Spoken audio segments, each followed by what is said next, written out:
బోదవాడలోని cement పరిశ్రమ ఘటనలో ఇద్దరు మృతి చెందారు. చికిత్స పొందుతూ కార్మికులు వెంకటేష్, అర్జున్ చనిపోయారు. అల్ట్రాటెక్ సిమెంట్ ఫ్యాక్టరీలో ఒక్కసారిగా బాయిలర్ బ్లాస్ట్ కావడంతో దాదాపు 15 మందికి తీవ్రంగా గాయాలు కాగా ముగ్గురి పరిస్థితి విషమంగా ఉంది.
ఎన్టీఆర్ జిల్లా బోదవాడలోని సిమెంట్ పరిశ్రమ ఘటనలో ఇద్దరు మృతి చెందారు. చికిత్స పొందుతూ కార్మికులు వెంకటేష్, అర్జున్ చనిపోయారు.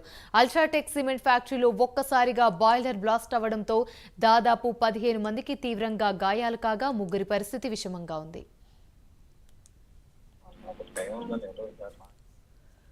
ఇదే అంశానికి సంబంధించి మరిన్ని వివరాలు మా ప్రతినిధి సాంబశివరావు అందిస్తారు. సాంబశివరావు, చెప్పండి. మనం చూసినట్లయితే ఎన్టీఆర్ జిల్లా దగ్గేపేట మండలం బోదవాడ ఏదైతే ఆల్ట్రా సిమెంట్ ఫ్యాక్టరీ ఉందో ఆ కర్మాగారంలో ఉదయం జరిగినటువంటి సంఘటన ఏదైతుందో అది చాలా దురదృష్ట సంఘటనగా మనం భావించాలి. ముఖ్యంగా మనం చూసినట్లయితే ఈ సంఘటనలో 15 మంది తీవ్ర గాయాలయ్యేందుకు కూడా గాయపడ్డ వారిని బీహార్కి చెందినటువంటి కొందరు, అదేవిధంగా 9 మంది స్థానికులుగా గుర్తించడం జరిగింది. వారిలో ఇప్పుడు మనం చూసినట్లయితే కనుక ఒక 20 అయితే మరణించినట్లుగా మనకు సమాచారం అవుతుంది. హాస్పిటల్లో చికిత్స పొందుతూ కూడా వీరు కూడా మరణించినట్టుగా తెలుస్తుంది.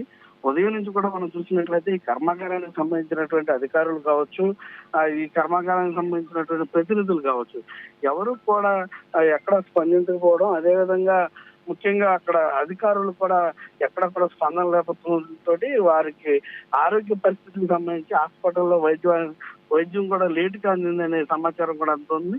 ముఖ్యంగా స్థానికులే స్వయంగా వారు ఏదైతే స్థానికంగా ఉన్న ప్రజలు ఎవరైతే ఉన్నారో వాళ్ళు స్వచ్ఛందంగా ఈ యొక్క గాయపడిన వారిని కానీ వీళ్ళందరినీ కూడా హాస్పిటల్ చేసినటువంటి పరిస్థితి అయితే మనకు తెలుస్తా ఉంది. కాబట్టి ఈ యొక్క సంఘటనకు సంబంధించి అక్కడ ఉన్నటువంటి బూడితపాడు గ్రామానికి చెందినటువంటి వారందరూ కూడా అక్కడ పోలీసులతో వాగ్వాదానికి కూడా దిగినటువంటి పరిస్థితి. ఇందులో ఈ ఘటనకి కారకులైనటువంటి వారు కావచ్చు, ఈ ఘటన జరగడానికి అవకాశం ఉంది తెలిసి లేదంటే ఈ ఘటనలో విచారణ జరిగితే ఏ విధమైనటువంటి వాస్తవాలు బయటపడతాయంటూ కూడా అక్కడ పక్కన ఉన్నటువంటి స్థానికులందరూ కూడా ఒకసారిగా అటు అధికారుల పైన పోలీసుల పైన కూడా కోపంతో అవడం జరిగింది. దానికి సంబంధించి పూర్తిగా కూడా విచారణ జరగాలి.